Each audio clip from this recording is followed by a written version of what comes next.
প্রিয় দর্শক, RPS Bangla TV, আমি রাইহান।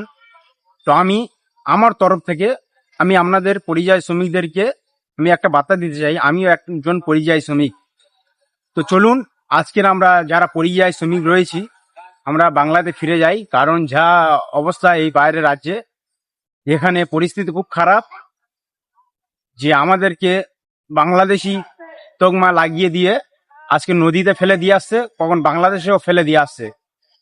তাই আপনাদেরকে সবাইকে বলবো যে চলুন আমরা সব বাংলায় ফিরে যাই। কারণ আজকের উত্তর 24 পরগনা একটা ছেলের কেটে টুকরো টুকরো করে তার বাড়িতে পৌঁছে দিয়েছে। তো আমি একটা এই কথাই বলবো যে এর জন্য দায়টা কে? পরিযায়ী শ্রমিক আরে আপনারা চিন্তা করুন, এর জন্য দায়টা কে? আজকের আপনারা ভাবুন, আপনারা কাকে ভোট দিয়ে নিয়ে এসছেন পশ্চিমবাংলাতে। আজকের দীর্ঘ 15 বছর বামপন সরকার ছিল, 34 বছর ওরা কিচ্ছু করে দেয়নি। আজকের ওই বাম সরকারকে আমরা সরিয়ে দিয়েছি কি কারণে? যাতে আমাদের পশ্চিমবাংলায় শিল্প কলকারখানা হোক, সেই কারণে তো নিয়ে আসা।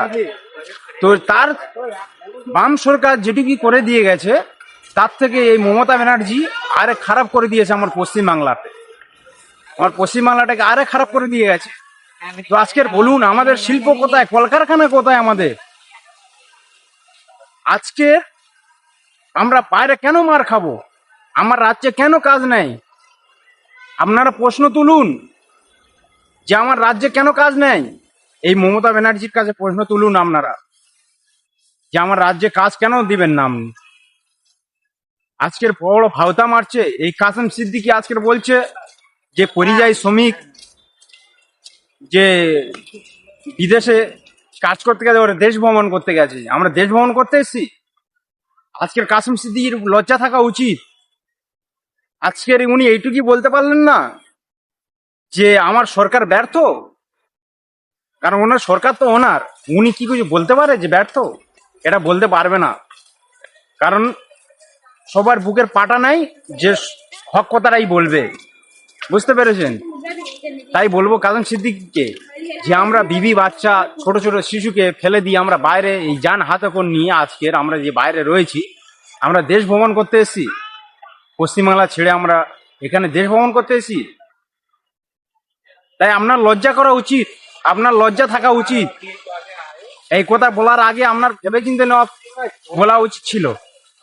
কারণ আমার পশ্চিমবাংলার কাজ নেই সেটা বলুন, যে দিদি ব্যর্থ সেটা বলুন।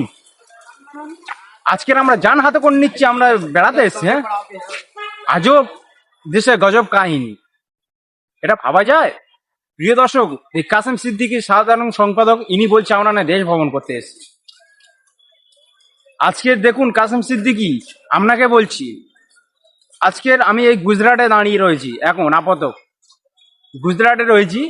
তো এখানে আলুর কিলো থেকে শুরু করে সবজি ছা নেন আপনি 10 টাকা কিলো। আপনি পশ্চিমবাংলায় আজকের আলু কত টাকা কিলো?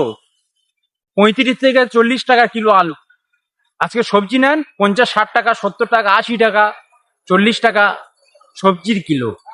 আজকের আমার পশ্চিমবাংলার ক টাকার রোজগার হয়? আর কাজ কোথায় যে রোজগার করবে? তবু 300 টাকার কাজ দিলে তবুও মনে বোধ দেওয়া যেত, 300 টাকার কাজই তো হয় না। আজকের পশ্চিমবাংলায় আমরা যারা কাজ করি, আমরা সকাল 8টা থেকে, কেউ কেউ আবার 7টা থেকে কাজ করে রাত 3টে পর্যন্ত। আমরা কাজ করি, তাও 300 টাকার বেশি হয় না।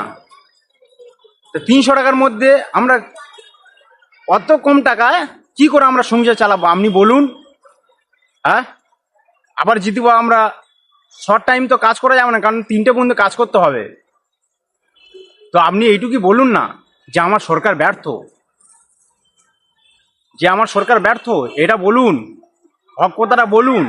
না বলতে পারবেন তো আমি মমতা ব্যানার্জির একটা কথা বলতে চাই যে যত জলদি হয়ে থাকে আপনি ইস্তফা দিয়ে দিন। পশ্চিমবাংলা চালানোর যোগ্যতা আপনার নেই, এটুকুই আমি বলে দিচ্ছি। কারণ আপনি যে নাটক করছেন না গো, যে রাস্তায় মিছিল করছেন, যে আপনি নাটক করছেন, যে পরিযায়ী শ্রমিকদের জন্য আপনি লড়ছেন, সত্যি আপনার নাটকটা খুব অবাক লাগে দেখলে, মাঝে মাঝে ভাবলে খুব চিন্তা পড়ে যায় যে নাটক আপনি করতে পারেন।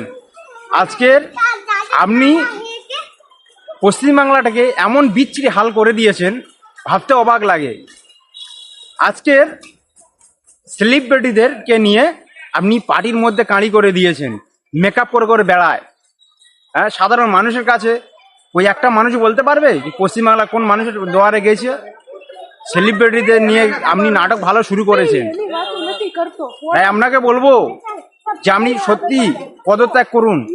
পরিযায়ী শ্রমিকদের জন্য একটু যদি মায়া থেকে থাকে, যান সুপ্রিম কোর্টে কেস করুন। আপনারা এই নাটক ফাটক বন্ধ করুন।